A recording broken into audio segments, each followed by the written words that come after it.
and then I probably won't move much more than that.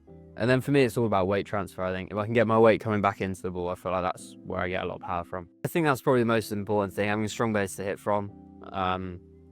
Yeah, like a nice solid position, and then you can sort of try and generate all the power from there. I think the main thing for me is being still at the point of release, and then sort of I can get the best view I can on the ball and decide where to go from there. When I'm facing quick bowlers, I do think about starting my hands a bit higher, just so they've not got as much to do, I guess, to get the back down to the ball. But again, it's a very individual thing. Like, people have very different setups. You want to just be able to get good access through to the ball. I think training's the time to think about it, and yeah, I find if there's something really specific I want to work on, then closed drills are the best way to do it. It's really hard to work on something facing bowlers in the nets, or yeah, it's good to sort of strip it back to basics to start with and then build up from there, as opposed to trying to go straight in against bowlers.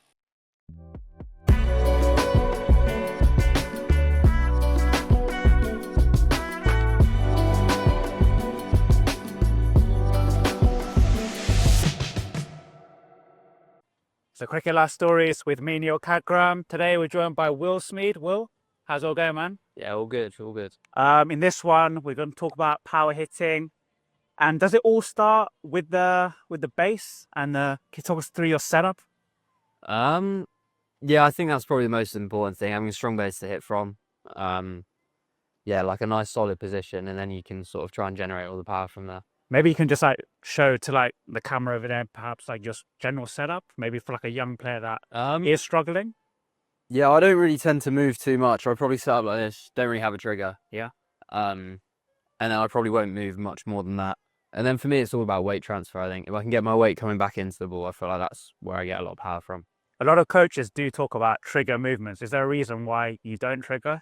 I've played around with it before, and just like some years I do, some years I don't.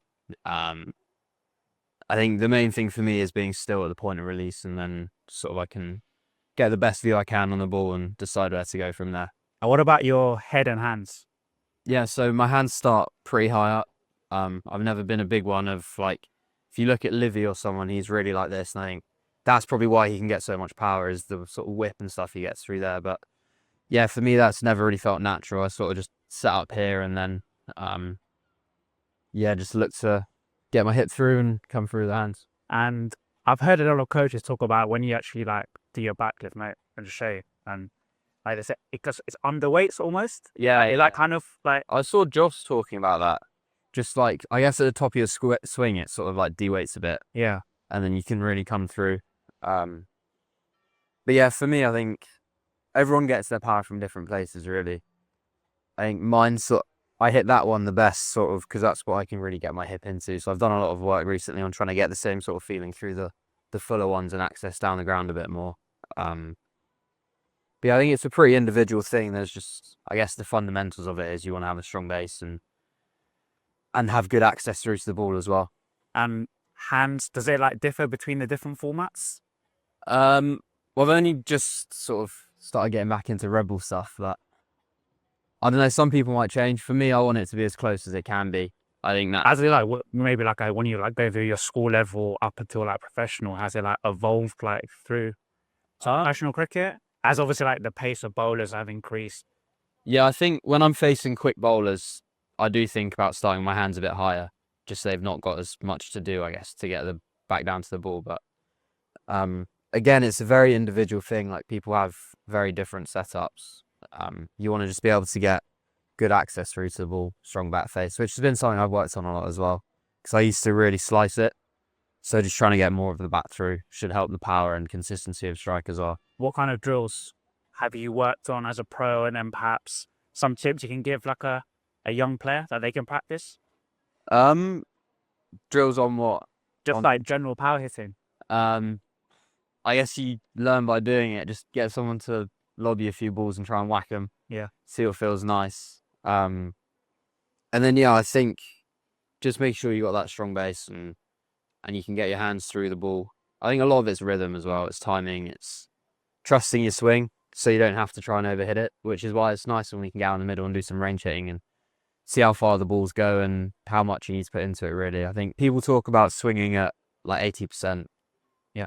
Just because you tend to get a more consistent strike that way, and it still goes for 6. So And you talked about that kind of like hip movement. How do you actually work on that? Obviously, is it gym? Is it just rhythm, technique? I guess you can do it. Same thing, like very close drills, like someone throwing a ball in a specific area. It's been something that's always. I played quite a lot of tennis when I was younger, so I think that sort of shape more to hit that way. To be fair, my strength's probably more over square leggy mid wicket as opposed to straight, which is why I'm trying to work on getting the same feeling back straight. Just to open up more of the ground. And then is it really important that head position stays still? Yeah, definitely. If your head's moving around while you're trying to hit the ball, it becomes even harder. So, yeah, you want to have a nice still head, eyes level, and then, yeah. When you got a 90-mile-per-hour bowler coming down at you, it's easier said than done. Again, for an amateur player, amateur like me, what tips can you give me? Like I'm all over the place. I think it's just literally like staying still. Maybe at the point of release, if you focus on it, then Yeah. Guys add different cues, what they want to be thinking about as the ball's bowled or not thinking at all. But yeah, I think you'll notice if your head's moving loads or if it's still, you'll just be able to track the ball way better and pick it up better. And it's all about that your head. I know a lot of coaches do talk about it, like that head going forward, or Yeah. is that correct? Yeah, I think You think about that? Yeah, you want all about just feel, or do you actually think about that technique when you're out there? I think when it comes to the game, you don't want to be thinking about your technique. Yeah. You want to just be focusing on the ball and reacting. I think training's the time to think about it. And yeah, I find if there's something really specific I want to work on, then closed drills are the best way to do it. It's really hard to work on something facing bowlers in the nets or, yeah, it's good to sort of strip it back to basics to start with and then build up from there, as opposed to trying to go straight in against bowlers.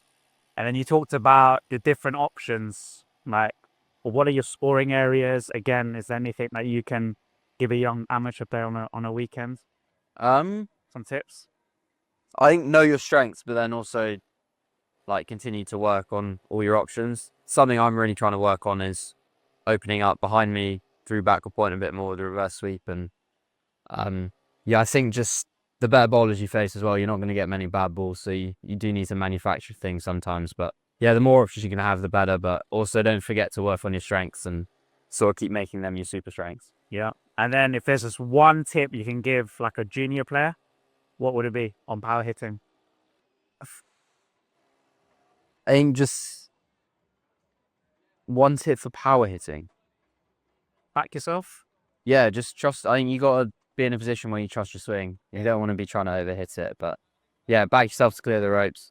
It's a very fun part of the game as well. So practice it if you can. Yeah. Amazing, Will. Thank you. Cheers, mate. Cheers, man.